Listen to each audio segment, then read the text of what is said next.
एक दिन एक साधु राजा के दरबार में आया। उसने कहा, हे राजन, मैं एक महान तपस्या करने जा रहा हूं, परंतु इसके लिए मुझे एक विशेष कार्य में आपकी सहायता चाहिए।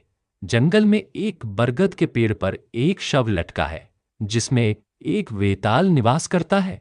मुझे वह शव चाहिए। क्या आप मेरी सहायता करेंगे? राजा ने वचन दे दिया, क्योंकि वे वचन भंग कभी नहीं करते थे। वे उस अंधकारमय रात में अकेले जंगल की ओर निकल पड़े। राजा ने शव को उतारा और कंधे पर रखा। तभी वेताल ने हंसते हुए कहा, मैं एक शर्त पर आपके साथ चलूंगा। रास्ते में मैं तुम्हें कहानियां सुनाऊंगा और अंत में एक प्रश्न पूछूंगा। यदि तुम उत्तर जानते हुए भी चुप रहे तो तुम्हारा सिर फट जाएगा, और अगर नहीं जानते तो मैं वापस उस पेड़ पर चला जाऊंगा। राजा ने हामी भर दी। एक नगर में 3 राजकुमार एक ही राजकुमारी से प्रेम करते थे। एक दिन वह राजकुमारी मर गई।